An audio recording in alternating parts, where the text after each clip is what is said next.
मंगलाचरण करेंगे। ओम नमः सिद्धेभ्यः जय श्री ओम नमः सिद्धेभ्यः जय श्री ओम नमः सिद्धेभ्यः।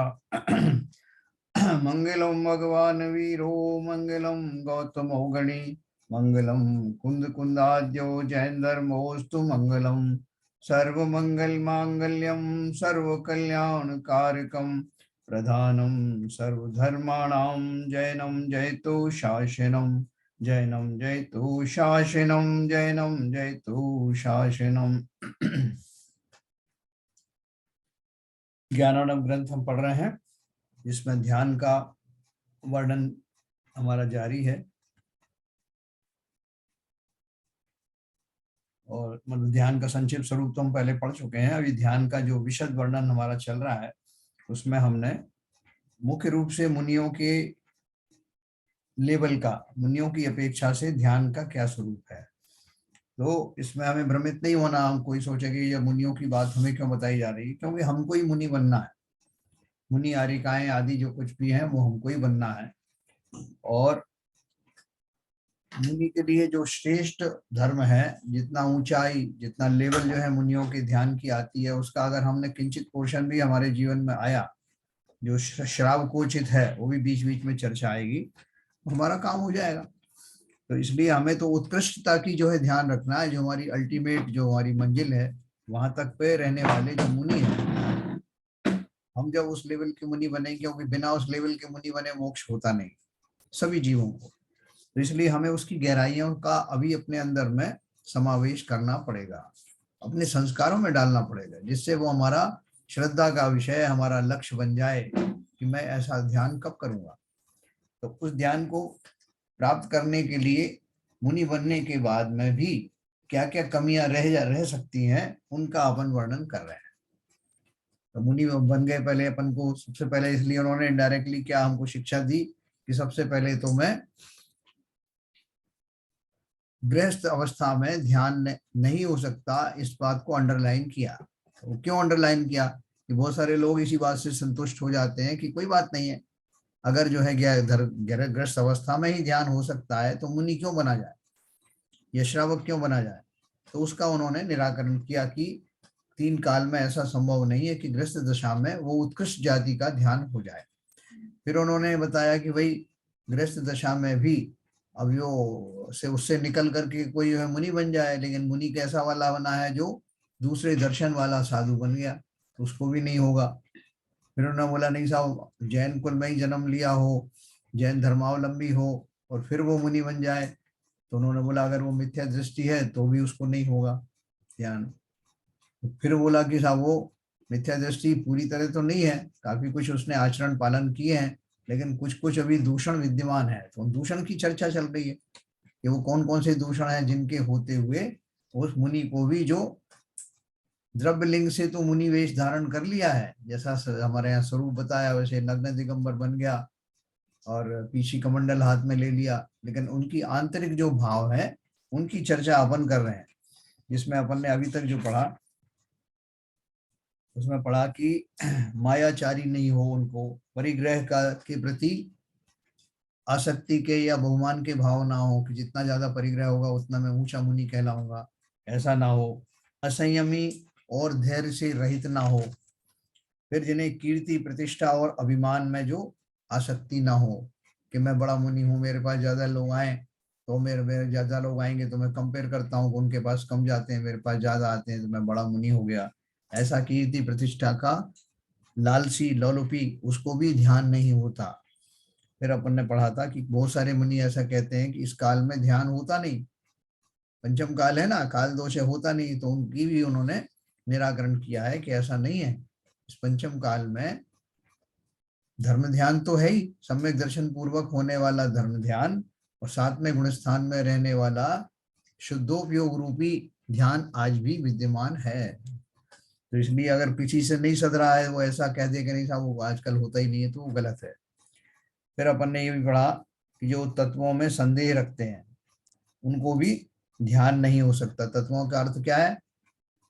तत्वों में जैसे जीव द्रव्य क्या है, जीव तत्व क्या है, अजीव तत्व क्या है, संवर निद्रा मोक्ष आश्रव संवर बंध निर्जरा, यानी बंध मोक्ष आदि जो है बंध, आश्रव बंध, संवर, निर्जरा, मोक्ष आदि जो तत्व हैं उनके बारे में श्रद्धा नहीं, देवशास्त्र गुरु का पक्का श्रद्धा नहीं, तो ऐसे जीव जिनको तत्वों में शंका बनी रहती है उनको ध्यान कैसे होगा?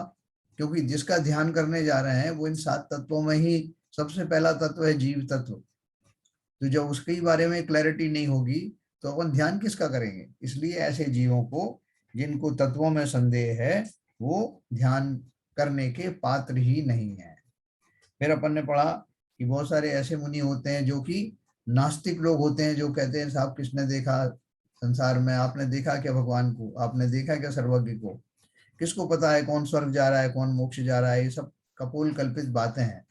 तो ऐसी बातों से कोई तर्क द्वारा उनको अगर कन्विंस कर दे ऐसे मुनिराजों को तो वो भटक जाते हैं। तो जिनमें ऐसे भटकाव के अभी भी लक्षण मौजूद हैं, जिनकी वृत्तियां अभी चंचल बनी हुई हैं, उनको भी ध्यान नहीं होता।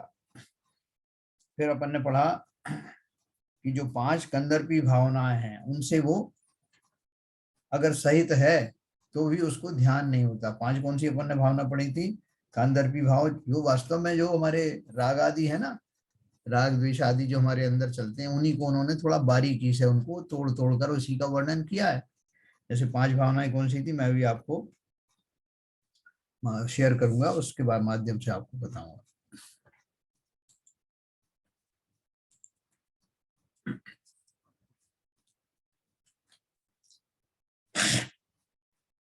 ये हमने 41 नंबर में पढ़ी थी।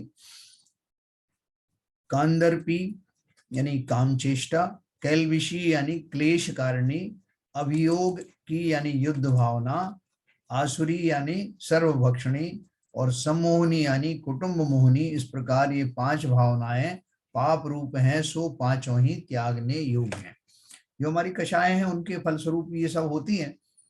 जैसे कामचेष्टा आदि ये तो हम जानते ही हैं, जो हमारे जो पंचेंद्री के विषयों संबंधी लोलुपताएं हैं वो लोक कषाय में मान लीजिए या और दूसरे उसमें 5 पापों में मान लीजिए, कहीं से भी वो फिट हो जाती है। फिर क्लेश कारिणी में क्या है कि कोई जरा भी कुछ करे तो हम उसके प्रति जो है वो पहाड़ खड़ा कर देते हैं, क्लेश करते हैं बहुत तरह तरह का। तो वो जो क्लेश है, क्लेश का वातावरण का निर्माण करना या उस वातावरण को अच्छा समझना, ये क्लेश कारिणी बुद्धि वाले जीवों को के ऊपर लागू होता है। फिर अभियोग यानी युद्ध की भावना। बहुत सारे मुनि ऐसे भी हो जाते हैं कि किसी ने कुछ कहा या ऐसा प्रश्न पूछ लिया जिससे उनका मान भंग हुआ हो या उन्हें कोई ठेस लगी हो, तो वो फिर जो है उसको नीचे दिखाने का प्रयत्न करने की भावना बनी रहती है या उससे दुखी होते हैं। तो वो सब युद्ध का अर्थ खाली युद्ध मैदान में ही नहीं है।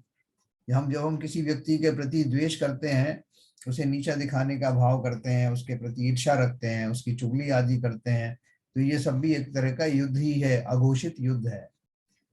तो इसलिए जीव संसार में हमारे जीव बहुत सारे मिलेंगे। हम अगर 10 दशा में देखें तो हमारे आसपास बहुत सारी घटनाएं घटित होंगी, बहुत सारे नए पुराने जीव मिलेंगे।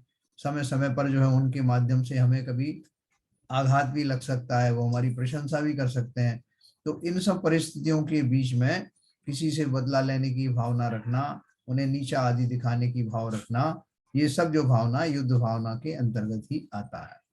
फिर आसुरी यानी सर्वभक्षणी। सर्वभक्षणी का मतलब क्या है कि किसी भी प्रकार ये इनके इन प्रकार मेरा काम होना चाहिए, चाहे उसके लिए मुझे कितना ही उत्पात करना पड़े, कितना ही नेगेटिव बातें करनी पड़े, प्लान करना पड़े।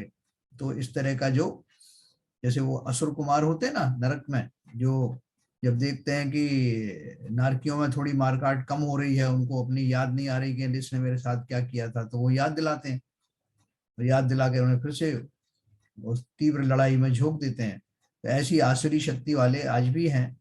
तो वो अगर वो बन भी जाते हैं, कुछ कोई पदवी धारण कर लेते हैं, तो उनके अंदर में ऐसी वृत्तियां अगर बनी हुई हैं आंतरिक भाव से, हो सकता है बाहर से प्रकट ना भी हो, तो बोल रहे हैं इस तरह की वृत्तियों के रहने वाले जीवों को भी ध्यान नहीं होता।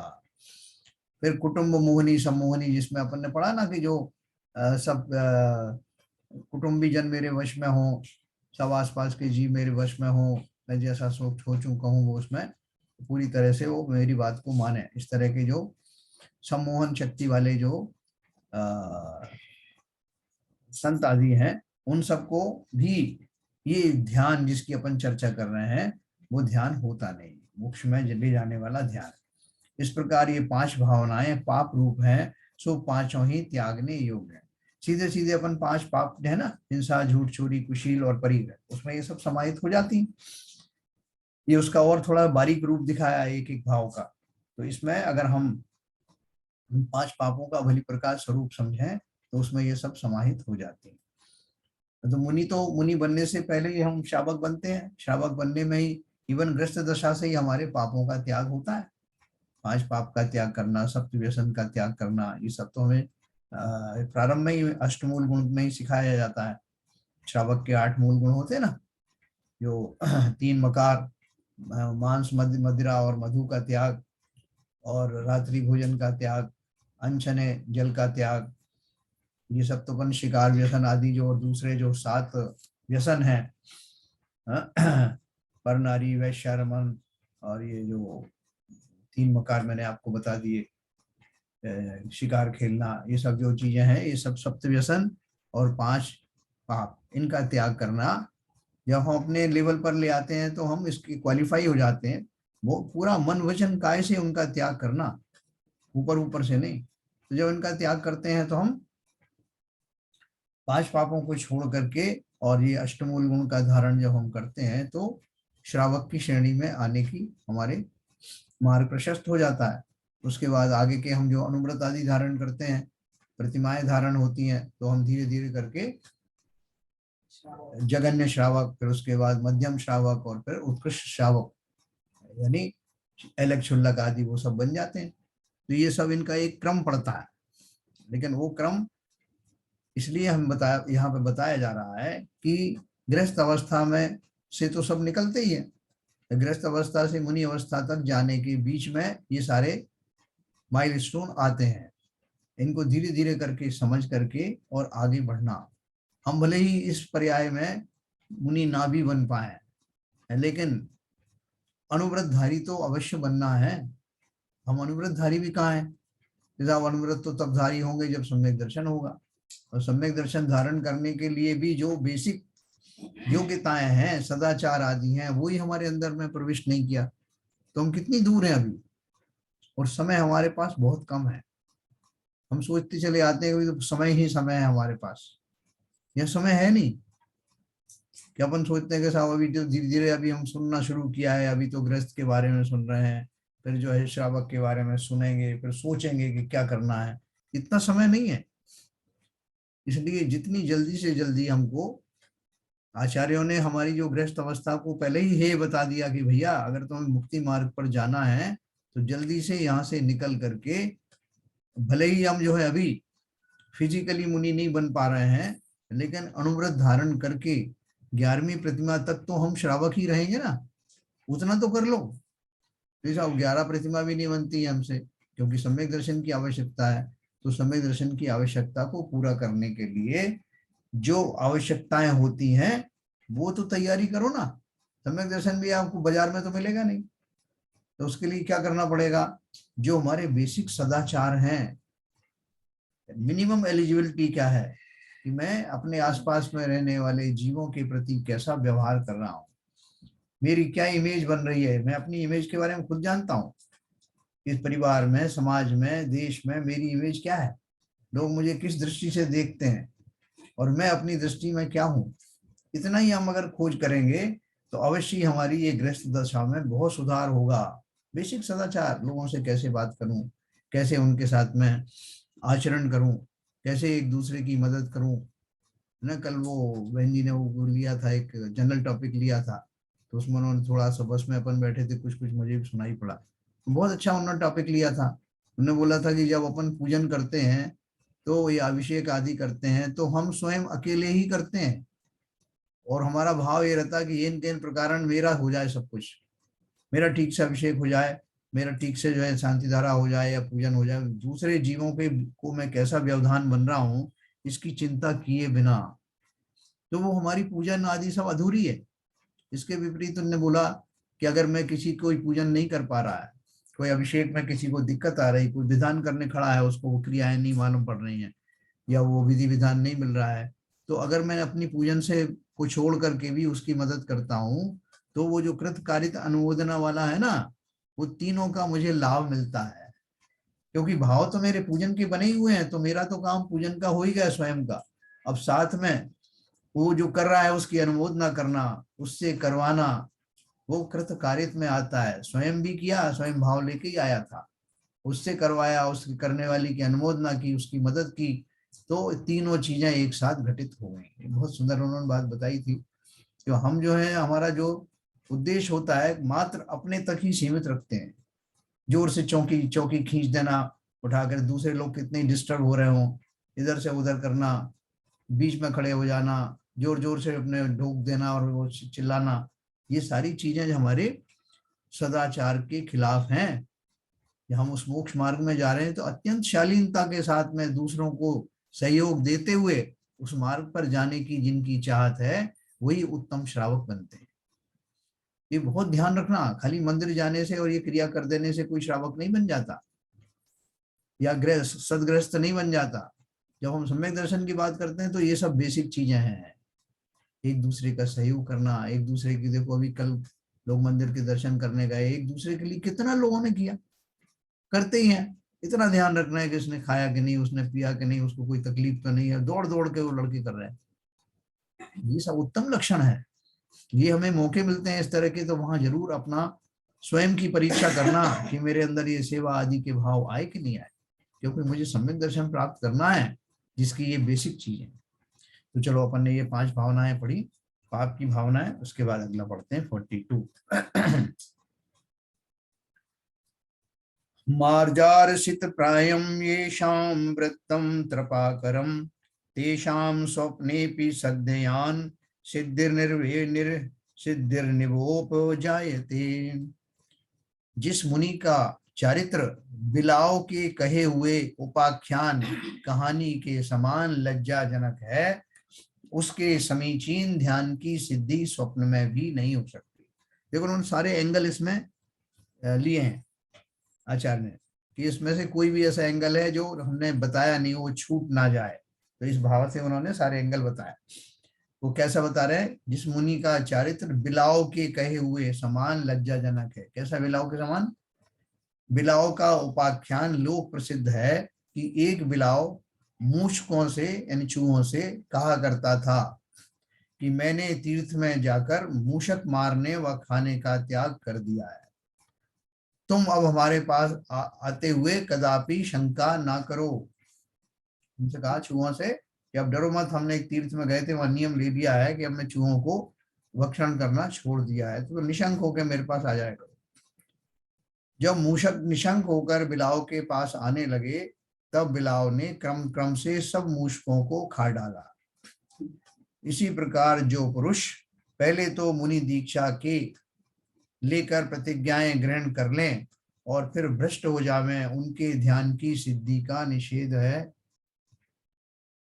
ये आज भी आपने बहुत सारे ऐसे किस्से सुने होंगे कि मुनि बन गए और उनके पास में जो है वो श्रावक श्राविकाएं सब तरह के आने लग गए, निष्कंटक होके आने लगे। उन्होंने अपने मनोभाव, अपनी जो गृहस्थी की जो समस्याएं हैं, वो सारी बातें उनको कहनी शुरू करी, वो कॉन्फिडेंस में आ गए। लेकिन उसके बाद में उनके जो उनके प्रति जो आचरण थे, दूषित आचरण वगैरह अगर हुए, तो फिर लोगों को तो, समाज को तो, वही सबको तो बाद में मालूम पड़ता है, लेकिन ऐसे भाव उनको स्वयं को भी मालूम है कि मेरे भाव कैसे हो गए। जिस मुनिपने के कारण लोग मेरी तरफ आकृष्ट हो रहे थे, वो मुनिपना है ही नहीं, अंदर में तो दूषित परिणाम है। तो बोल रहे हैं, इसलिए इस कहानी को ध्यान में रखते हुए जो लोग मेरे ऊपर विश्वास करके, मुझे प्रामाणिक मान करके मेरे उपदेश आदि सुनने आ रहे हैं, उनको कहीं निराशा हाथ ना लगे। मैं वास्तव में उनकी कसौटी पर खरा उतरूं। ऐसा ना होने पर वो मुनि को इस जाति का ध्यान नहीं होता, है ना। जब तक निश्चल परिणाम वाला ना हो, जैसे ये नहीं पता कि मैं किस भूमिका में हूँ, जैसे ये नहीं पता कि कैसे भाव मेरे होना चाहिए मुनि अवस्था में, ऐसे मुनि को भी वो ध्यान सिद्ध नहीं होता। अगला दोहा है, अनिरुद्धाक्ष संताना अजितोग्र परीशः अत्यक्त चित्त चापल्या प्रशक्खलन्त्यात्मा निश्चये।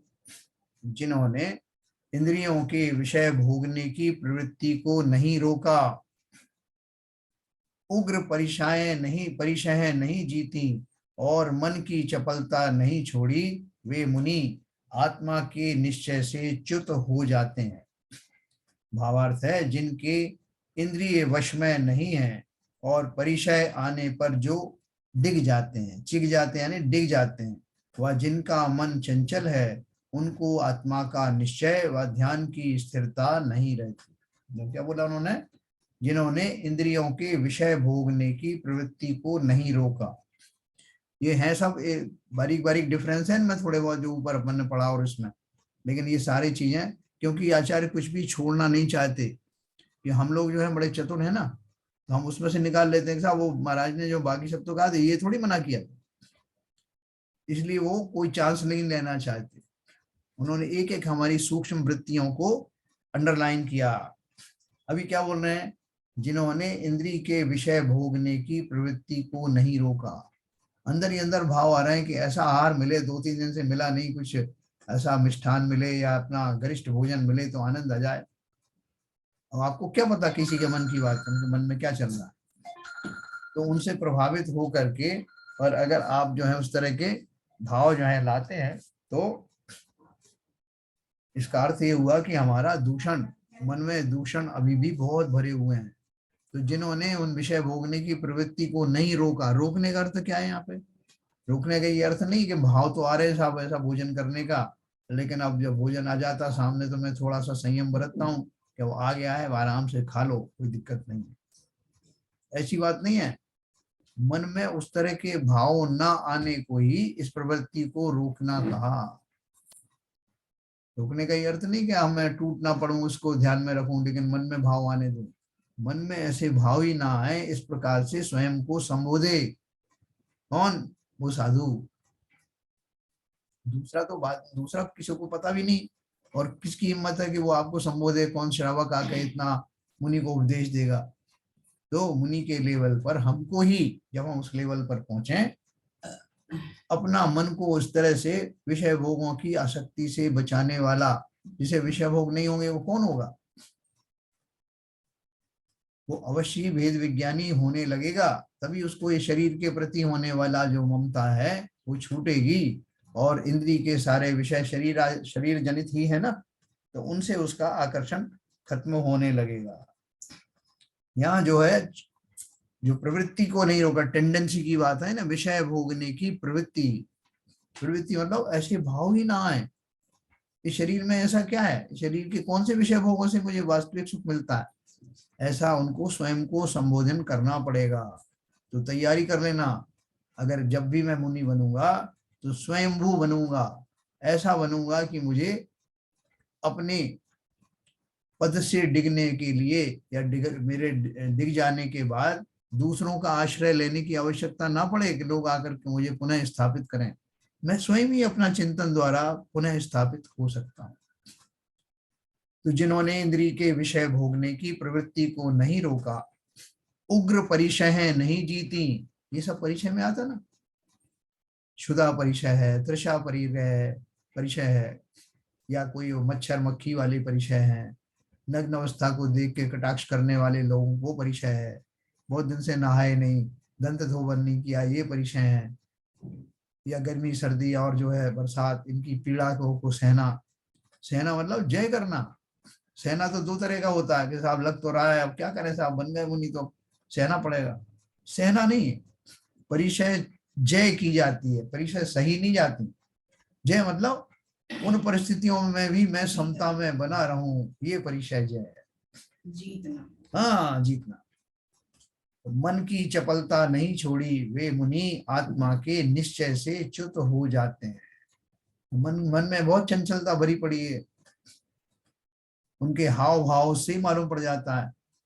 भावार्थ है, जिनके इंद्रिय वश में नहीं है और परिचय आने पर जो चिढ़ जाते हैं, व जिनका मन चंचल है, उनको आत्मा का निश्चय व ध्यान की स्थिरता नहीं रहती। तो इसमें ये मत सोचना कि हम जब मुनि बनेंगे तब हम इसका ध्यान रखेंगे साहब, अभी तो होने दो ना हमको चंचल जितना होना है। चंचलता भी अच्छी लगती ना, लोग बड़े प्रसन्न होते हैं, हे कितना अच्छा चंचल स्वभाव ही है। होता है कोई प्रसन्न होता है? ये कोई अच्छा कॉम्प्लीमेंट है क्या? तो जब गृहस्थ अवस्था में ही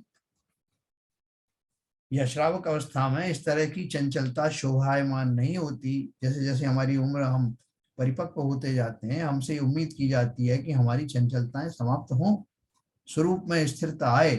वो स्वरूप में स्थिरता दो तरह की होती है। एक तो जिस भूमिका में मैं हूं वो भी मेरा वर्तमान पर्याय रूपी स्वरूप है, मैं पिता हूँ, बड़ा भाई हूँ, पति हूँ, तो उस लेवल की मेरे अंदर में स्थिरता होनी चाहिए। तो जिम्मेदारी वहन करना, किस तरह के वचन किसको बोलना है, ये सब मुझे आना चाहिए। और दूसरी स्थिरता है स्वरूप की स्थिरता, जो कि मुनि बनने के बाद निरंतर ध्यानस्थ होने की भावना रखना, स्थिर होने की भावना रखना, ये आत्मा संबंधी स्थिरता की बात है। तो इसलिए अगर मेरे अंदर में अभी बहुत सारी चंचलताएं हैं, मैं एक बात पर टिक के रहता नहीं हूं, तो अपने बोलते हैं ना, कपल में तोला पल में माशा, ये ठीक नहीं है ना स्वभाव। तो स्थिरता निज में प्रभु पाऊं, जो अंतर का कालुष धोती है। तो ऐसा आत्मा का निश्चय और ध्यान बिना इस स्थिरता के आए, इतना बड़े ध्यान में स्थिरता कैसे आएगी? इसलिए उसका विशेष ध्यान रखना। 44 नंबर में बोला है, अनासादित निर्वेदा अविद्या व्याध वंचिता असंवार्धित संवेगा न विदंती परम पदम। जो विरागता को प्राप्त नहीं हुए हैं तथा मिथ्यात्व रूपी व्याधि से वंचित किए गए हैं, और जिनका मोक्ष और मोक्ष मार्ग में अनुराग नहीं है, वे परम पद अर्थात आत्मा के स्वरूप की प्राप्ति रूप मोक्ष को नहीं जानते। देखो, ये थोड़ा विषय अपन को इसलिए कठिन लग रहा होगा कि आपको बहुत लोगों को लग रहा होगा एकदम नीरस विषय है। नीरस तो लगाना ही है, क्योंकि संसार के रस तो बहुत ले लिए। यहां अगर नीरसता आ गई तो वहां पर रस, आत्म मार्ग में रस उत्पन्न हो गया। ये दोनों एक दूसरे के विरुद्ध हैं, इसलिए इस मार्ग को पूरा रस लेकर के समझना। बहुत लिया हमने उस रस का स्वाद, जो भौतिक सुख आदि हैं उनके रस का स्वाद छोड़ने के बाद ही ये परम रस प्रकट होता है। इसलिए इसमें घबराना मत, ऊबना मत। ये हमारा वास्तविक रस है, जो शरीरों से के पार है, पर्यायों के पार है। आत्मा का जो स्वरूप है उसका रस लेने की बात है, उसका रस लेने की तैयारी है। वो ध्यानस्थ मुनि यही तो करते हैं। जिस आत्मा की इतनी महिमा बताई जाती है, उस आत्मा में कैसा आनंद भरा हुआ है, उस आनंद की चर्चा करने से भी बहुत आनंद आता है। तो अपन अभी बात कर रहे हैं उसमें वास्तव में रुचि लेकर के उसको समझना। तो जो जो विरागता को प्राप्त नहीं हुए, विरागता ना वीतरागता को प्राप्त नहीं हुआ, वीतरागता भी नहीं कहें तो लोअर लेवल पे विरागता का अर्थ क्या है? जो संसार से उदासीन नहीं हुए तथा मिथ्यात्व रूपी व्याध से यानी शिकारी से वंचित किए गए हैं, और जिनका मोक्ष और मोक्ष मार्ग में अनुराग नहीं है। जैसा मुनि तो बन गए, लेकिन वो किस परिस्थिति में बने थे वो किसी को पता नहीं। बहुत सारी परिस्थिति हो सकती हैं जो कि वास्तव में वैराग्य की परिस्थिति नहीं थी। बहुत सारे ऐसे किस्से चलते हैं, मैं चूंकि अभी प्रसंग आया इसलिए आपको बता दूं कि किसी ने कोई गृहस्थ जीवन में बहुत ज्यादा कर्जे ले लिए और वो कर्जा चुकाने की भूमिका में नहीं है, तो उन्होंने मुनि पद धारण कर लिया कि वहां कोई मांगने नहीं आएगा तो मैं इससे बच जाऊंगा। या मुझे दूसरे लोगों को ये अपना प्रदर्शित करना था कि मैं भी मुनि बनने की सामर्थ्य रखता हूँ, इस भाव से बन गए। या घर में कोई झगड़ा वगैरह हो गया तो उससे निराश होकर के दीक्षा ले ली। या किसी मुनि को की बड़ी प्रसिद्धि देखी तो उस प्रसिद्धि को पाने के लिए मैं भी मुनि बन गया। ऐसे बहुत सारे कारण हो सकते हैं जिसमें बाह्य में मुनि धर्म धारण तो हो जाता है, लेकिन अंतर की दशा इस योग्य नहीं होती। तो इसलिए वो बोल रहे हैं कि ऐसे जीव वास्तव में ध्यान करने की भूमिका में नहीं होते। वे परम पद अर्थात आत्मा के स्वरूप की प्राप्ति रूप मोक्ष को नहीं जानते और ना ही उस मार्ग पर ध्यानस्थ हो पाएंगे। ये सब बातें इसलिए और बताई जा रही हैं कि जो जो मैंने आपको बताया, ऐसी अवस्थाओं में कषाय के वश, लोभ के वश या किसी और परिस्थिति के वश मुनि बनना स्वयं को ठगने जैसा ही है। अगला दोहा है 45 नंबर। न चेतः करुणाक्रांतम न च विज्ञान वासितम विरतम च न भोगेभ्यो यस्य ध्यातुम न सक्षमः। जिसका मन करुणा से व्याप्त नहीं हुआ तथा भेद विज्ञान से वासित नहीं हुआ, विषय भोगों से विरक्त नहीं हुआ, वह ध्यान करने में समर्थ नहीं है। कौन सा? जिसका मन करुणा से व्याप्त नहीं हुआ। किसके प्रति करुणा करना है? दूसरे जीवों पर और स्वयं पर। अरे साहब क्या बात करते हो, स्वयं को क्यों करुणा करना? स्वयं तो है ही करुणा का जो है धारी है ना, तो स्वयं की करुणा की बात क्यों कह रहे हो? हम बोल फिर उसमें एक लॉजिक देते हैं लोग, जब मैं दूसरों के ऊपर करुणा कर रहा हूं तो अपने आप मेरे ऊपर करुणा हो जाएगी। ऐसा नहीं। जिस करुणा की बात यहाँ चल रही है वो मात्र पर्याय को बचाने की बात नहीं है। जैसा मैं तो बहुत ध्यान रखता हूँ मेरे से कहीं चींटी नहीं मर जाए, कहीं मच्छर नहीं मर जाए, और वो पानी भी मैं छान के पीता हूँ साहब, सूर्यास्त से पहले भोजन कर लेता हूँ, तो मेरी जीव दया का भाव है ना। तो दया कौन कितनी तरह की होती है? दो तरह की दया ना। एक तो जो व्यवहार दया है ये सारी, और आंतरिक दया क्या है? आंतरिक दया भी दो प्रकार की। एक प्रकार तो मैं स्वयं ही अपने ऊपर दया करूं कि मैं कहाँ फंसा लिया मैंने अपने आप को, मैं किन परिस्थितियों में फंसा हुआ हूं, मैंने स्वयं को गृहस्थी की दलदल में बुरी तरह फंसा दिया। मैं राग मोहादि भावों से अपने आप को त्रस्त करके उस सुख से अपने आप को वंचित कर रहा हूं। मैंने उस भोग आनंद का भोग और उपभोग करने से अपने आप को रोक रखा है। मैं वो क्षमा आदि प्रसिद्ध गुणों को धारण नहीं कर पाने के कारण स्वयं के प्रति अत्यंत क्रोधित हूं। स्वयं के भावों में वास्तविकता समता भाव न रखने के कारण मैं स्वयं का हिंसक हूं। ये भाव वास्तविक ये दया है, करुणा है, स्वयं के प्रति है। मैं स्वयं के प्रति कितना क्रूर हूं, दूसरों का ध्यान रख रहा हूं लेकिन स्वयं का उन भावों से मेरा परिचय भी नहीं हुआ जो सबसे पहले मेरे अंदर आना चाहिए। वास्तविक करुणा, वास्तविक दया, निश्चय दया यही है। और एक आचार्यों की जो व्यवहार दया है वो इसके माध्यम से जीवों को दुखी देख करके करुणावश से जीवों को देशना देते हैं, उपदेश देते हैं, उनकी भूलों का निवारण करते हैं। वो भी उत्कृष्ट व्यवहार दया है। तो मैं भी आचार्य बना नहीं, मैं उत्कृष्ट दया अभी दिखा नहीं सकता, लेकिन अपनी भूमिका के अनुसार मैं भी बहुत कुछ कर सकता हूँ। और स्वयं की दया का जो मैंने आपको बताया, वास्तव में कहाँ फंसा लिया मैंने अपने आप को। ये जीवन की जितनी सांसें निकलती जा रही हैं और जिनमें मैंने अपना कुछ भी कल्याण नहीं किया, ये वास्तव में अपराध है, स्वयं के प्रति अपराध है। मैंने स्वयं को क्षमा नहीं किया, स्वयं के प्रति करुणा नहीं रखी, ये वास्तविकता है। तो ऐसे जीव जिन्होंने वास्तव में स्वयं के प्रति दया का भाव नहीं आया, वो कैसे दूसरे जीवों की रक्षा का क्लेम कर सकते हैं? हो नहीं सकती। वो तो अपनी अपने जीवन आयु के अनुसार सिर्फ जीवित हैं।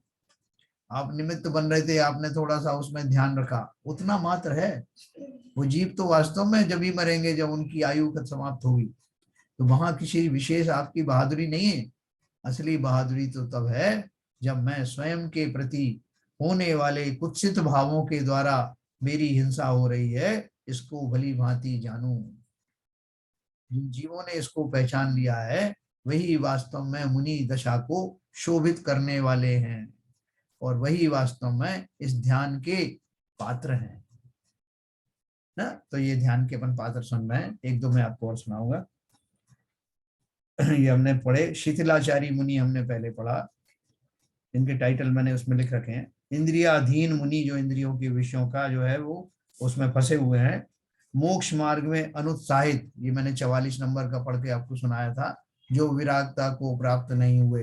मिथ्यात्व रूपी व्याधि वंचित किए गए हैं, जिनका मोक्ष और मोक्ष मार्ग में अनुराग नहीं है, ये मोक्ष मार्ग में अनुत्साहित मुनि कहलाते हैं। फिर मैंने आपको बताया 45 नंबर में, जिसका मन करुणा से व्याप्त नहीं हुआ तथा भेद विज्ञान से वासित नहीं हुआ, विषय भोगों से विरक्त नहीं हुआ, वह ध्यान करने में समर्थ नहीं है। जो अपन ने अभी भी पढ़ा, ये कौन है? भेद विज्ञान से रहित हैं। शरीरों में आसक्त कौन होगा? जो भेद विज्ञानी नहीं है, जिन्हें मोक्ष वास्तव में जाना नहीं है, ऊपर ऊपर से ढोंग कर रहा है ना, जिसके मन में निज के प्रति करुणा नहीं है कि देखो रे, मैंने कोई बच्चा अपने यहाँ, अपन ने कहीं उस बच्चे को देखा और मालूम पड़ा कि वो कहीं से अपन ने अडॉप्ट किया, उसको नौकर बना के रखा, कहीं से लेके बच्चे को आ गए और उसको जो है नौकर के रूप में रखा उसको, वो बड़ा हो गया, 12 साल 14 साल 15 साल का हो गया। फिर अचानक से आपको किसी ने बताया कि ये आपने ही एक बार अपने बच्चे को छोड़ दिया था या आपसे बिछड़ गया था, ये वही बच्चा है। तो हमको कितनी करुणा आती है, कितनी तकलीफ होती है मान करके कि मैंने 15 साल तक इससे नौकरों जैसा व्यवहार किया। कितने पश्चाताप में फंस जाते हैं कि इस कोमल देह वाले मेरे बेटे को मैंने नौकर की तरह रखा, उसके साथ अत्याचार किया। वो इतना जबरदस्त दुख होता है कि जीवन भर वो अपराध बोझ बना रहता है। ऐसे ही अगर मुझे ये बात में मालूम पड़े कि मेरी पूरी पर्याय निकल गई, मैंने इस पर्याय में स्वयं को सुखी किया नहीं, दुखी ही बनाता रहा, जितने जितने खोटे काम हो सकते थे, पापाचार हो सकते थे, उनके माध्यम से मैंने स्वयं को उस आनंद से वंचित रखा। और अब जब मेरी समझ थोड़ी सी आई है, तब पर्याय की बहुत थोड़ी सी सांसें बाकी रही। ऐसा पश्चाताप हमें ना करना पड़े, इसके लिए प्रतिक्षण सावधान रहना। और आचार्यों ने जो बात कही है इनडायरेक्टली, कि मैं इस बात का परीक्षण करूं कि क्या मैं मुनि बनूंगा तो मेरे अंदर ऐसा साहस, ऐसे भाव होंगे, इस जाति का ध्यान क्या मैं कर पाऊंगा। आज ही कर सकते हैं इस बात के हम निर्णय, मुनि तो बाद में बनना, लेकिन ये अवश्य सोचना कि पता नहीं अब मेरी पर्याय के कितने क्षण बाकी बचे हैं, पूरा जीवन मैंने यूं ही गंवा दिया है ना। उस बच्चे की तरह जैसे नौकर माना, ऐसे इस शरीर का नौकर मैं स्वयं बन करके कितनी दूर तक मैं चला आया, उन आनंद के क्षणों से अपने आप को वंचित रखा। मैं तो उस जन्म सिद्ध अधिकार है मेरा वो सुख, इस पर्याय में रहने वाला मैं, मनुष्य पर्याय में रहने वाला मैं व्यक्ति, उस आनंद का वास्तव में अधिकारी था। मैंने कितनी सांसें यूं ही गंवा दी। ये मुझे निरंतर भान रहना चाहिए। और चलो जो हो गया हो गया, बीता हुआ कल तो वापस आने वाला नहीं। आज से और अभी से जितने क्षण बचे हुए हैं, उनका पूरा पूरा उपयोग करना। ये भाव जब हमारे आएंगे, तब हम वास्तव में उस मुनि दशा में होने वाले ध्यान के योग्य अपने आप को बनाने की राह में आगे बढ़ेंगे। ठीक है, ऐसा मैंने आपको ये 46 45 बताया। मैं एक और पढ़ूंगा, उसके बाद अपन चर्चा करेंगे। 45 हो गया, 46। लोकानुरंजकै पापै कर्म विगोरवंशिताः अरंजित निज स्वान्ता अक्षार्थ गहने रताः। दूसरा है, इसी में लगाया 47 नंबर। अनुद्धृत मन शल्या अकृताध्यात्म निश्चया अभिन्न भाव दुर्लेशा निषिद्धा ध्यान साधने। ये दोनों का अर्थ है, जो लोगों को रंजित करने वाला पाप रूप कार्यों से गुरुता को प्राप्त है, नहीं जित हुआ है आत्मा में चित्त जिनका ऐसे हैं, तथा इंद्रियों के विषयों की गहनता में लीन है, जिनने मन के शल्य को दूर नहीं किया है तथा अध्यात्म का निश्चय नहीं किया है और अपने भावों से दुर्लेशा को दूर नहीं किया है, ऐसे पुरुष ध्यान साधन में निषेधित हैं। निषेधित है माने उनको बैन किया हुआ है, उनको ध्यान होगा नहीं, क्योंकि इनमें ध्यान की योग्यता ही नहीं है ना। कौन सा बताया? जो अभी जो लोगों को रंजित करने वाला पाप कार्यों से गुरुता को प्राप्त है। साहब मैं जब गाना गाता हूँ तो ऐसा गाता हूँ कि गाने का सिलेक्शन भी मेरा ऐसा होता है और ऐसा ढंग से गाता हूँ कि लोग वाग सब विकारों से ग्रस्त हो जाएं, लोगों के काम भाव जागृत हो जाएं, लोगों के अंदर में ऐसी प्रबल भाव जागृत हो जाएं। मैं ऐसा हूं, लोगों का मनोरंजन करता हूं, मनोरंजन करके वही करता हूं जो वो लोग चाहते हैं, तो मैं उनको खुशी देता हूं ना साहब, इसमें मेरा क्या अपराध है। तो बोल रहे हैं कि इस मुगालते में मत रहना कि मैं उनका जो है मनोरंजन कर रहा हूँ और उसके परिणाम स्वरूप मैं भी मनोरंजित हो रहा हूँ। मान के चलना ये तीव्र पाप का बंद करने वाला है। ऐसे कोई भी वचन उसकी अनुमोदना करना घोर पाप में ढकेलने वाला है। स्वयं भी उन भावों में रहना नहीं। टीवी है, दूसरे और जो साधन है आजकल जिनके माध्यम से अश्लीलताएं परोसी जाती हैं, उनसे कभी अपने आप को उसमें रमाना नहीं, किसी को उसके लिए अनुमोदित मत करना, जाने अनजाने हम उस पाप के भागी ना बने। तो आत्मा में चित्त जिनका है तथा इंद्रियों के विषयों की गहनता में लीन है, एक से एक भोगों के बारे में सोच रहे हैं, तरह तरह के रसायन बना रहे हैं शरीर को पुष्ट करने के लिए, अब का काम आदि सेवन करने के भाव से, ये सब जीवों के लिए बताया जिनने मन के शल्य को दूर नहीं किया तथा अध्यात्म का निश्चय नहीं किया और अपने भावों से दुर्लेशाओं को दूर नहीं किया, ऐसे पुरुष ध्यान साधन में निषेधित है। वो तीन काल में भी ध्यान के योग्य नहीं हो सकते, ऐसा उन्होंने बताया है। इसके नीचे जो दो दुए हैं वो मैं कल बताऊंगा आपको, जिसमें और इस दशा के बारे में और विस्तार से बताया। इस तरह हमने 46-47 पढ़े, अब अपन थोड़ी चर्चा करेंगे।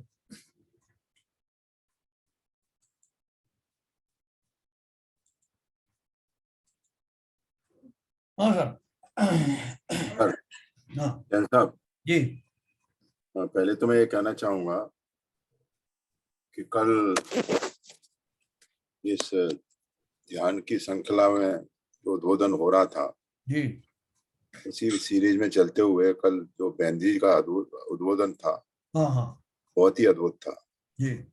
और वो उससे कई चीजें सीखने को मिली। हाँ बताइए क्या सीखने को। और सबसे बड़ी चीज थी कृतकार्यता अनुमोदना वाली बात। हाँ वो तो हमने कभी इतने जैसे स्वाध्याय कर रहे हैं, जी डायरेक्टली इस बारे में कभी चर्चा नहीं हुई, तो ये बहुत अच्छी बात थी। हाँ तो इसी से लगता हुआ एक प्रश्न है, हाँ कृतकार्यत अनुमोदना के विपरीत स्थिति का हाँ एक उदाहरण के तौर पे, अदरवाइज न लिया जाए। हाँ मंदिर में मंगलाष्टक का वाचन हो रहा है, सभी लोग भक्ति से कर रहे हैं और कोई अपना भक्त क्या कहते हैं एंटर होते हुए चिल्ला चिल्ला के अंदर अंदर प्रवेश करता है, मंत्र पढ़ते हुए, अर्घ पढ़ते हुए। उससे इतना डिस्टरबेंस होता है। तो जो उनके भाव हैं, क्या वो भक्ति के भाव हैं? क्या वो ये प्रदर्शित करना चाहते हैं कि मंत्रों से भक्ति हो रही है, दूसरों को डिस्टरबेंस नहीं हो रहा है? तो ऐसे भावों का कार्य करना कृतकार्यता अनुमोदना के विपरीत हुआ ना। बिल्कुल हुआ। मैंने उसमें आपको शुरू ही बताया कि खाली मैं अपने क्रियाओं को कर पाऊं, दूसरे उसमें भले ही डिस्टर्ब हो जाएं, ये पाप है। नहीं तो लोग करते हैं और जैसे जिस पिच से मंगलाष्टक पढ़ा जा रहा है, हाँ तो उस पिच को दबाने के लिए अपनी पिच और बढ़ा देते हैं। हाँ हाँ तो इससे इतना इतना क्या कहते हैं डिस्टर्बेंस होता है। हाँ और उस सीरीज में ना तो हम उनको टोक पाते हैं ना बोल पाते हैं, और श्री जी के सामने बोलना भी अच्छा नहीं, टोकना भी अच्छा नहीं लगता। बिल्कुल सही है। तो लोगों को थोड़ा इतना तो डिसिप्लिन रखना चाहिए ना। बिल्कुल सही बात। तो वो अभी देखो, अपन तो हर बार जहां जहां भी मौका लगता है इस बात को अपन बोलते हैं। जैसे मैंने आज भी, आपने तो मुझे अभी बताया, उसके मैंने पहले भी कई बार बताया, आज भी बताया था कि मेरे दर्शन में कोई बाधा ना पहुंचाए, इस बात का ध्यान रखने के बजाय मैं किसी के उन धर्माइक साधनों में मैं बाधा ना बनूं, इसका विशेष जोर होना चाहिए। नहीं, वो मन मन में भी अपना अर्घ चढ़ा सकते हैं बोल के, कर सकते हैं, वो बिल्कुल नहीं करते हैं, नहीं करते हैं, और पिच और बढ़ा देते हैं अपनी। अंदर घुसने से, पहला पैर पड़ने से ही मालूम पड़ता है कि सज्जन आ गए। ठीक है, हाँ, और बताएं बाकी इसके संबंध में। नहीं, ये तो बहुत बढ़िया उद्बोधन है आपका, और कितना सूक्ष्मता से, मतलब कोई सब्जेक्ट को छोड़ा नहीं जा रहा है। मतलब बातें वो ही हैं, मगर जो हमारा जो भाव है इतने चंचल हैं, कहाँ घूमते हैं, अनंत हैं। और आचार्य जी ने उनको धीरे धीरे पकड़ के हर चीज को संकलित करके हर एक एक दोहे में, मतलब माला में प्रवाह है। ये बहुत ही अद्भुत चीज है। देखो, इसमें एक चीज ध्यान रखना, जो बड़े बड़े आचार्य बने हैं, हाँ, वो भी इसी मार्ग से गुजरे जिस मार्ग पर हम हैं। हाँ, तो उनको जो मानव मन की जो कमजोरियां हैं वो भली प्रकार से विदित हैं, वो बहुत अच्छे से जानते हैं। हम उनसे कुछ छुपा नहीं सकते कि नहीं साहब ये आपने अतिशयोक्ति कह दी, ऐसा तो कोई होता नहीं। उस दौर से गुजरे हैं, एक एक जीव के बारे में जानते हैं कि कैसे कैसे जीवों के भाव आते हैं, स्वयं भी अनुभव किया है और शास्त्रों के माध्यम से भी जाना है। तो इसलिए कोई भी चीज, ये तो ग्रंथों में जितना कुछ वर्णन आया है वो तो बहुत थोड़ा सा ही आया है, क्योंकि वाणी के लिमिटेशंस हैं। वास्तव में तो हमारे पापी मन में कितनी दुर्बुद्धियां, कितने खोटे खोटे भाव होते हैं, इसकी चर्चा भी की नहीं जा सकती। ये की भी नहीं जा सकती, और उनको संकलित भी नहीं कर सकते। वही मतलब है कि वाणी का संकलन एक लिमिटेशन है, संकलन भी नहीं हो नहीं हो पा सकता। लेकिन वही कहते हैं कि मैं एक लिखूं तो आप 100 समझना। रहा है। क्या हरभजन साहब? मैं तो बस यही कहना चाहता हूँ कि मुनि महाराज ने जो भी लिखा है, एक एक बारीकी पकड़ी है कि हमारे मन में क्या क्या दुर्बलताएं बसी हुई हैं।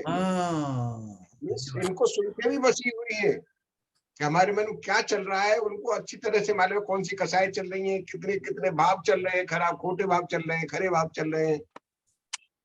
अपन और आगे जो ग्रंथ पढ़ने वाले हैं, गोमट सार आदि जो ग्रंथ पढ़ेंगे, उनमें जीवों की इतनी बारीकियां भावों की लिखी हैं जो केवल ज्ञान गम्य है। केवल ज्ञानियों द्वारा जो जिनवाणी के माध्यम से शास्त्रों को गूंथा गया है, उसका कुछ भाग हमको किंचित शास्त्रों द्वारा देखने को मिलता है। उसमें ऐसी ऐसी वृत्तियां आप पढ़ेंगे कि आपको विश्वास ही नहीं होगा कि ये मानव मन की ऐसी ऐसी वृत्तियां भी हो सकती हैं। और ये वृत्तियां आप ये देखिए, मुनि महाराज जो हो चुके हैं उनके बारे में है। गृहस्थ के बारे में तो बात ही नहीं है। Yes, yes. गृहस्थ किसी भी तरह से उसमें है ही नहीं। They are not capable of ध्यान, तो कर ही नहीं सकते हो, कर ही नहीं सकते। बात ये है आरपी जैन साहब, ये उसकी है कि ग्रस्त अगर मुनि धर्म धारण करता है तो इन सब छोड़ के आए। मैं जो अगर कभी करूं तो कम से कम मेरे दिमाग में मेरे में रहे कि यस, ये भी मेरी वो है, योग्यता अयोग्यता में शामिल हो जाती है, कौन कौन सी चीज कर सकता हूँ, कौन सी नहीं कर सकता। यही तो हर दोहे के पहले एसके जैन साहब उसको जोड़ देते हैं कि इसलिए मुनियों की बुराई नहीं है, ये इसलिए बताया जा रहा है कि जब कोई जीव मुनि बने तो इन चीजों से इनका परिचय करना जरूरी है। अब देखो, इसमें भी अपन दो तरह से जो है अपने आप को संतुष्ट कर सकते हैं। अपन सोच सकते हैं कि साहब जब मुनियों की चर्चा होती है तो हम वो मुनियों के खाते में सारा डाल देना, सारा पाप भाव। हमें क्या मतलब है? हमें क्या, देखो साहब आप मुनियों की बात कर रहे हैं, हाँ होते होंगे ऐसे मुनि, अरे राम राम राम, ऐसे मुनि भी होते हैं। मुनियों को तो अब आपको एक बहाना मिल गया, और मेरी तरफ देख ही नहीं रहा है कि मैं कौन हूँ। बोले साहब अच्छा रहा मैं मुनि नहीं बना, दूसरी बात सुन लो उनकी। ये मुनियों में ऐसी ऐसी दशाएं होती है, राम राम, मैंने छोड़ दिया मुनि बनना ये। और मैं अभी मुनि बनूंगा नहीं, या जो मुनि होते हैं वो ऐसे होते हैं, और जो बात कही जा रही है मुनियों की कही जा रही है, इसमें स्वयं मैं कहाँ खड़ा हूं, मैं उनका जज बन गया, मुनियों का जज बन गया। लेकिन मेरे क्या अपराध हैं, मैं ही तो मुनि बनने वाला हूं, इन भावों के साथ मुनि बन पाऊंगा क्या? ये भाव आते नहीं।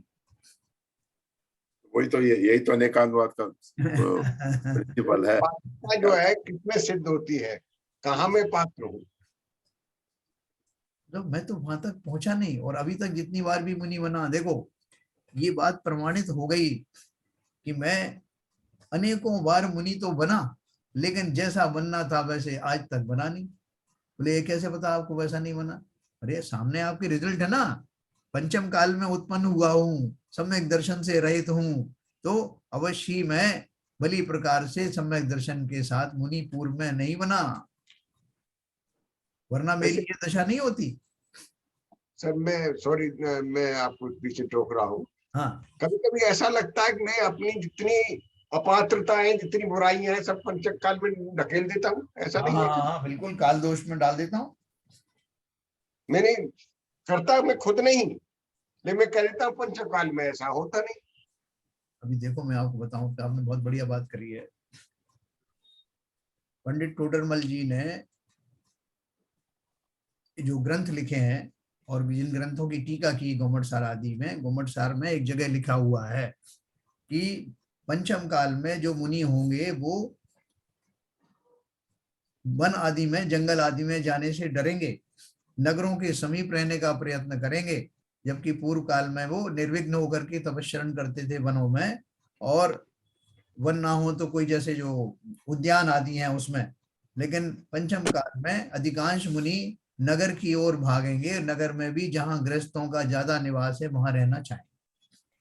तो ये एक संस्कृत का जो एक सूत्र है वो है, उसकी व्याख्या जो इन्होंने टोडरमल जी ने ढूंढारी भाषा में उसका अर्थ बताया। तो कुछ मुनियों ने इसके ऊपर बहुत ऑब्जेक्शन किया, बोले अरे टोडरमल जी ने सही व्याख्या नहीं करी इसकी। तो जबकि वो ये फैक्ट है, वो ये भी जान रहे हैं, लेकिन वो उनको दोषी इसलिए ठहरा रहे हैं कि वो उन्होंने काल को तो उसमें लिया नहीं साहब, कंसिडर किया ही नहीं। पंचम काल में ऐसा होता है तो उन्होंने भी तो यही बताया पंचम काल में ऐसा होगा, तो उन्होंने क्या गलत बताया। ऐसी बहुत सारी चीजें हैं, आपने बिल्कुल सही कहा। हम काल में ढकेल देते हैं कि साहब देखो इस काल की भी तो बात सोचो, इस काल में कलयुग है तो लोगों को चश्मे की भी जरूरत पड़ेगी, और छोटा मोटा चश्मा नहीं, वो कौन सा वाला, तो प्रोग्रेसिव वाला चश्मा चाहिए। दांत भी जो है अच्छे वाले होना चाहिए, तो डेंटिस्ट को भी आना चाहिए। तो सब काल दोष है इसमें, पहले के लोगों का इतना होता, वो संगनन अच्छे होते थे। ऐसा करके हमने सारी चीजें काल के माथे डाल दी। हम बिल्कुल सुविधा भोगी अगर मुनि बनना चाहते हैं तो ये वाला ध्यान कहाँ होगा, है? मुनि भी बने तो सुविधा होगी, सुविधा होगी, और उन सुविधाओं को हम जस्टिफाई करते हैं। कुछ बोलते हैं कि साहब हमने तो जो अगर राष्ट्रसंत बन गया, राष्ट्रसंत हूं तो मुझे राष्ट्र के समस्त धर्मों को साथ में लेकर के उनके ऊपर में चर्चा करनी है। जैन धर्म तो सब जानते हैं मैं जैनी हूँ, तो जैन धर्म को छोड़ के बाकी धर्मों की चर्चा करना, उनकी कथाओं किसको सुनाना, उनमें रस लेना, उनको अच्छा बताना, ये सब चूंकि मैं राष्ट्र संत बन गया हूँ इसलिए मैं कर रहा हूँ। उनकी अनुमोदना करना, हाँ, अनुमोदना करना। तो देखो ये सब अपन को इसलिए जानना है, अगेन मैं वही कहता हूँ, इसलिए वो कुछ एग्जाम्पल आपको दिखाई देंगे आसपास, लेकिन हम उनकी बुराई के लिए नहीं कह रहे हैं। उन एग्जाम्पल को देख करके मैं वैसा ना बन जाऊं, इस बात का ध्यान रखना। एग्जाम्पल अवश्य ध्यान में आती, कोई ऐसा कहे नहीं साहब ध्यान में नहीं आती। जब भी कोई कषाय विशेष की बात होती है, कुछ क्रिया विशेष की बात होती है, तो हमारे आसपास रहने वाले पात्रों के ऊपर हमारी दृष्टि जाती है। वो तो बट नेचुरल है, स्वाभाविक है, लेकिन इसलिए नहीं, बल्कि वो तो मेरे उपकारी हैं कि उन्हें मुझे आपको एक सैंपल प्रस्तुत कर दिया कि वो जो कह रहे हैं वो ऐसे होते हैं, ऐसा मैं ना करूं, ऐसा मैं ना करूं ना। उस सैंपल को देख करके उनके ऊपर करुणा करके मैं वैसा ना बनूं, इसकी प्रेरणा लेना। नहीं, उसी भाव को लेके मैंने प्रश्न पूछा था सर। जी जी, मैं वो समझ गया आपकी बात। तो ये हो गया। दूसरा ये कि अपन को अभी, आपको किसी को लगता है कि ये सब ग्रंथ पढ़ने के बाद में हमें कहीं कुछ सुधार करने की आवश्यकता भी महसूस होने लगी है? ग्रंथ पढ़ने के बाद नहीं साहब, ग्रंथ पढ़ते पढ़ते ही रोजाना सोचते हैं कुछ न कुछ तो सुधार करना है। ग्रंथ पढ़ने के बाद तो बात की स्थिति है। हाँ, अगर ये भाव वास्तव में, एप्रिसिएशन का भाव भी अगर आ गया कि हाँ ये भाव वास्तव में सही है, तो भी काफी कुछ हमारे अंदर अपने आप ऑटोमेटिकली सुधार होने लगेगा। वो तो सबकॉन्शियस माइंड में अपने आप चीज जाती है। Yes yes yes yes. तो अभी इसमें जो है कोई महिलाएं, कल भी जो बहन जी कह रही थी, वो प्रश्न पूछती नहीं है, तो प्रश्न बहुत सारे पुरुष भी चुपचाप बैठे रहते हैं, जैसे कि विपुल जी हैं, आज बताएंगे वो कुछ थोड़ा बहुत। मेरा तो भाव यही था कि कुछ लोग पूछें। हाँ, आपने कल बात की थी, अभी विपुल जी पूछने वाले हैं। वो ट्रेवल कर रहा होगा ना, वो तो ट्रेवल करते हुए सुनते हैं। अच्छा अच्छा अच्छा अच्छा। नहीं सर, अभी जैसे कई बार क्या नवरात्रि चल रहा है, नवरात्रि के बहुत सारे मतलब मैसेजेस आते हैं। हाँ तो अब उसमें मतलब हम लोग भी क्या करते थे, जैसे उनका विश का हमको विश किया तो हम भी दूसरे का मतलब आके फोटो फॉरवर्ड कर देते थे। अभी हाँ हम भी उनको रिप्लाई कर देते थे। लेकिन अब वो भावना आती है कि अब हम क्यों करें, वो कई बार छोटा सा एक हाथ जोड़ के वहीं पे छोड़ देते हैं। अब वो फोटो भेजने की या दूसरों को शेयर करने की अब वो इच्छा नहीं होती। बहुत बढ़िया बहुत बढ़िया। जैसे नवरात्रि का जैसे लोग शुभकामना सब कुछ करते हैं, संजय कई बार प्रकाश हम जी, भी क्या करते जी। संजय प्रकाश जी जो आप कर रहे हैं ना, हाँ सर। वो भाव बिल्कुल सही है। आता है उसको हाथ जोड़ के बस नमन कर दो कि भाई इससे ज्यादा और कुछ नहीं करना है। बहुत बढ़िया आपने विचारधारा बनाई है। I agree with you. मतलब देखो, ये जो अपने अंदर परिवर्तन आ रहे हैं कि मैं कम से कम कृतकारित अनुमोदना है ना, तो यस मैं स्वयं भी नहीं कर रहा हूँ, दूसरों को करने वालों की अनुमोदना भी नहीं करना। यस, ये बहुत विशेष ध्यान रखना, क्योंकि इनमें भी काफी पाप लगता है। नहीं वो हाथ जोड़ने से हो गया ना कि उसका एक द्वेष भाव भी नहीं अगले आदमी, अगले इंसान के मन में नहीं आएगा कि इसने देखो मैंने इसको भेजा, इसका कोई एक्नॉलेजमेंट नहीं किया। हाथ जोड़ने की बजाय एक और कर सकते हो, उसमें एक स्माइली होती है ना, स्माइली जब हंसता हूँ दिखाते हैं, मुस्कुराना, वो दिखा दो तो उसमें अनुमोदना भी नहीं हुई आपकी, है ना। ना आपने अंगूठा खड़ा किया, ना अंगूठा ताली नहीं कर, बजाई, ना हाथ जोड़े। है ना, तो वो नहीं भी सर, वो उनके मतलब उन्होंने जो अपने लिए एक अच्छा भेजा कि आपका भगवान अच्छा करे, सब कुछ करे, वो उसने जो अपने लिए एक अच्छा विश भेजा, उसके लिए हाथ जोड़ लेते हैं। तो हाँ, धन्यवाद सब करके। ठीक है, वो भी ठीक है। तो देखो, ये सब हमारे जीवन में परिवर्तन होना जरूरी है, और जल्दी से करना है, तेजी से करना है, नहीं तो अगर क्या पता कब गाड़ी छूट जाए, किसी का कोई भरोसा नहीं ना। इसलिए आजकल तो बहुत सावधान रहना होते। हमारे देखो राजू श्रीवास्तव चले गए, देखते देखते बहुत सारे जो है यौवन अवस्था में चले गए, गाड़ी से पैर निकाला उसी अवस्था में फ्रीज हो गए। इसलिए भैया कि कोई अमर होके आया नहीं है, किसी को किसी के बारे में पता नहीं कि कितना आयु बाकी है। इसलिए जितनी शीघ्रता से हो सके, ये तो हमें बहुत अच्छा संयोग मिला हुआ है कि हम कम से कम 1 घंटा जो अपना इसमें लगा देते हैं, तो 1 घंटे में लगाने से उतनी देर जो हमारी कषाएं मंद रहती हैं, ज्ञान में वृद्धि होती है, और कहीं ना कहीं सबकॉन्शियस माइंड में वो संस्कार जा रहे हैं। ठीक है ना, तो इसलिए इसका पूरा भरपूर लाभ उठाना, और जितना बन सके अपने आप को संयमित करने का प्रयत्न करना। क्या ललित जी? कल यहाँ पे जी आचार्य विनश्चय सागर महाराज जी आए थे। हाँ। तो उन्होंने बोला पूजा से भी ज्यादा पुण्य एकाग्रता का मतलब पूजा से ज्यादा पुण्य मेडिटेशन और स्वाध्याय का है। सबको अपने स्वाध्याय जरूर करना चाहिए, इससे हमें अपने जीवन के बारे में जानने को मिलता है। और मेडिटेशन इसलिए करना चाहिए कि एकाग्रता का विकास होता और पूजा से स्थिरता आती है। बहुत बढ़िया। तो उन्होंने पूजा को तीसरे नंबर पे स्थान दिया। ये नहीं बोला कि आप लोग पूजा करना छोड़ दो, पूजा जरूरी है। और जैसा आप बताते हो, हमेशा उन्होंने भी दर्शन के बारे में बताया था कि आप इतने सालों से मंदिर आ रहे हो, 20 साल से आ रहे, आपकी निर्जरा कभी नहीं हुई, क्योंकि आपका दृष्टिकोण दर्शन करना आप जानते ही नहीं है। बहुत बढ़िया। कौन तो सा? हमने आपको पूरा प्रवचन का हमने आपको भेजा है, उनका ध्यान भी बहुत अच्छा है, वो भी हमने आपको भेजा है। अच्छा। आप उसको सुनिएगा। बहुत बढ़िया बहुत बढ़िया। बहुत मतलब हम लोग के हिसाब से बहुत अच्छा है, आप तो बहुत सारा जानते हैं, पर उन्होंने बहुत अच्छा दर्शन के बारे में कल बताया। देखो सरिता जी, बात यह है कि ज्यादातर लोग पहले पूर्व काल में कोई अगर पूजन के बारे में ऐसा बोल दे कि पूजन जो है वो उससे ज्यादा श्रेयस्कर स्वाध्याय आदि है, तो लोग समझते थे कि ये तो जो है वो कोई दूसरे पंथ के आदमी हैं जो पूजन को दूसरे नंबर तीसरे नंबर पे डाल रहे हैं।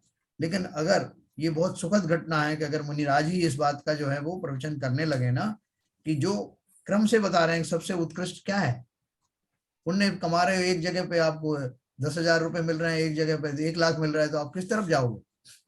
तो अगर मुनियों ने ये, ऐसे मुनि हमारे अंदर हैं और उन्होंने इस तरह का प्रवचन करना शुरू कर दिया है, तो बहुत उत्कृष्ट बात है। सब लोग बहुत अच्छा प्रवचन दिया था। बहुत बढ़िया। अच्छा देते हो। मैं सुनिश्चय सर, हाँ विनिश्चय विनश्चय, उनका ग्रुप भी है, विनश्चय ग्रुप यूट्यूब पे। अच्छा, उनका ध्यान बहुत अच्छा है, मैंने आपको डाल दिया है वो। Okay okay. विष्णु सागर जो वो है ना, उन्हीं के विराग उन्हीं सागर। के, हाँ, विराग सागर महाराज जी के संघ के हैं। अच्छा अच्छा अच्छा, आचार्य विराग सागर। चलो बहुत बढ़िया है। और भी जिन लोगों को कुछ इस तरह की सामग्री मिले, सरिता जी, ये जो पूरा अपन इसको समायोजित करना, जहाँ जहाँ से ध्यान का जो मिले सामग्री। नहीं, वो आप ध्यान देखिए, और हाँ। आपको अच्छा लगे तो मैं तो बोलती आप ग्रुप में डाल देना, ओके ओके ओके। क्योंकि उन्होंने जब ध्यान की इतनी महत्ता दी है तो वो उनका, वो शायद कौन सी धारणा वाले ध्यान होते हैं ना, कि कर्म जल रहे हैं, फिर हाँ हाँ आत्मा शेष रह गई, वो उसके हाँ, ऊपर है पूरा। पार्थिव तो धारणा। जैसे अभी तो अर्थ पर्याय भी आया, उसमें व्यंजन पर्याय जल गई, अब केवल अर्थ पर्याय रहेगी। तो स्वाध्याय सुन सुन के थोड़ा तो ज्ञान हो गया, बहुत तो बढ़िया। समझ में भी आया था ध्यान, हाँ, काफी अच्छा लगा। आज मैंने वही किया था। धर्म ध्यान के वो रूप हैं, संस्थान विषय आदि हैं, जो आज्ञा विषय, संस्थान विषय आदि अपन पढ़ने वाले हैं बाद में। तो बहुत बढ़िया। रितु जी, आप भी तो गई थी ना वहाँ पे शिखर जी में, तो कुछ वो योग वगैरह किया, उनका भावना योग वगैरह? हाँ जी, हम लोग गए थे। हाँ, वहाँ भी बहुत अच्छा रहा। और वहाँ तो मतलब एक वातावरण नहीं, बहुत ज्यादा वो थी, विशुद्धि थी। हाँ, और बहुत मतलब बहुत आनंद आता था वहाँ, बहुत ही अच्छा लगा। बराबर है। बहुत बढ़िया। आपने जो है पूरा, हम सब अनुमोदना करते हैं इस बात की कि कितने अच्छे वातावरण में आप रहे होंगे, और सारे पूरे परिवार ने रह करके वो जो विशुद्ध वातावरण था मुनिराज के हाँ, साथ। मतलब वहाँ हम मन में ही सोचते थे ना कि हम शिखर जी में हैं, तो हमारे रोम रोम खड़े हो जाते थे कि हम शिखर जी में रह के हाँ, परिश्रम मना रहे हैं इस बार। और फिर महाराज जी का भी सानिध्य था, तो पूरा रूटीन भी रहता था कि सुबह से ही शुरू हो। बिल्कुल सही है। आपका म्यूट हो गया। उसके बाद जो है, उसके बाद वो शांति धारा, आपने ये अभिषेक, उसके बाद प्रवचन, उसके बाद पूरी पूजाएं होना, फिर विधान होता था, फिर उसके बाद दोपहर में तत्वार सूत्र, फिर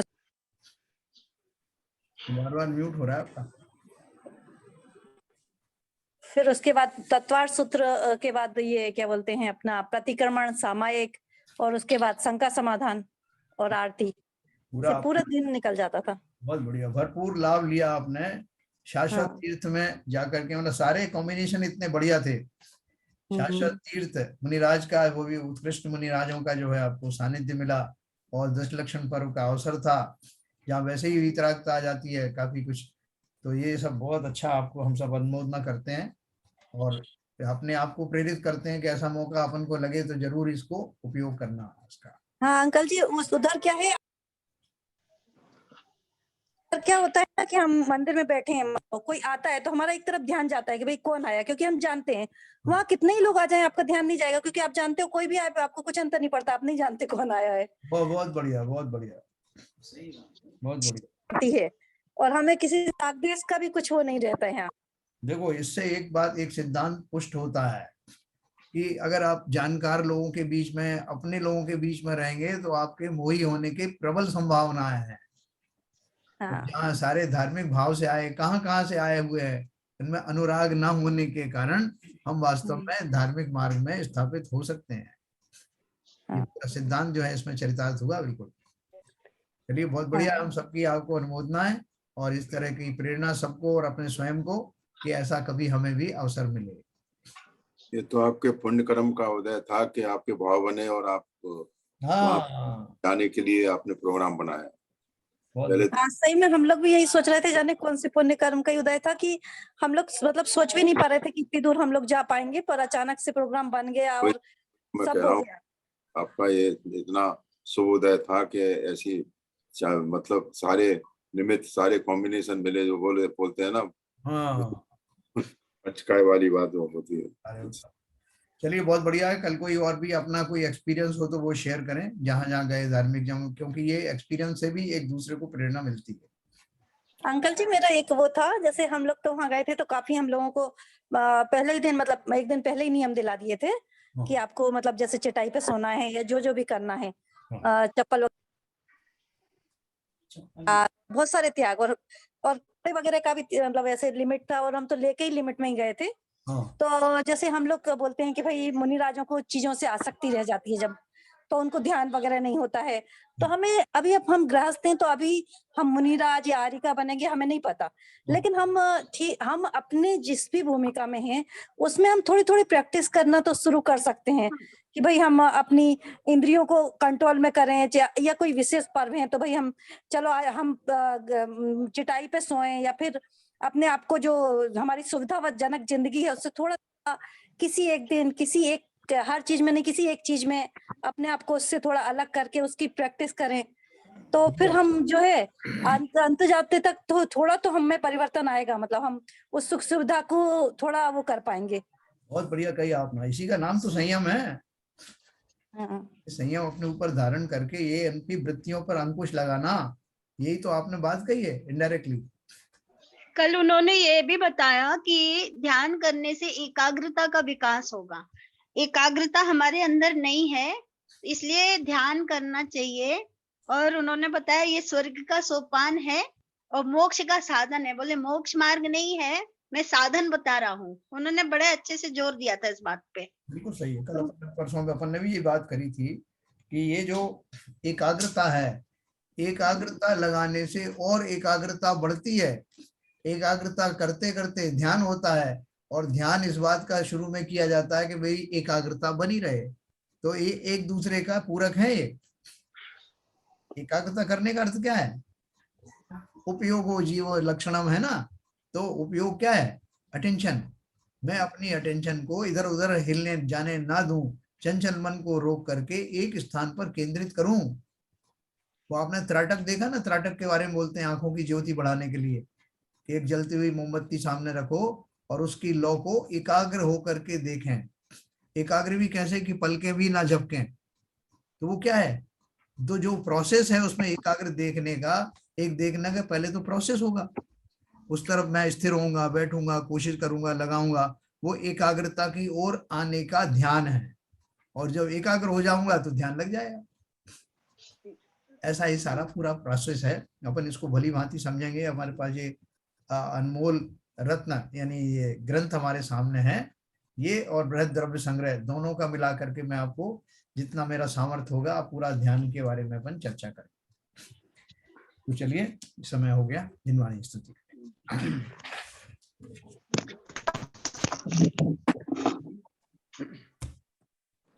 मिथ्यातम नाश वेको ज्ञान के प्रकाश वेको आप परिभास वेको भानु सी बखानी है। स्यों द्रव्य जान वेको बंध विधि भान वेको स्वपर पिछान वेको परम प्रमाणी है। अनुभव बताए वेको जीव के जताए वेको काहू न सताए वेको भव्य और आनी है। जहाँ तहाँ तार वेको पार के उतार वेको सुख विस्तार वेको यही जिनवाणी है। हे जिनवाणी भारती तो है जपू दिन रैन, जो तेरी शरणा गए सो पावे सुख चैन।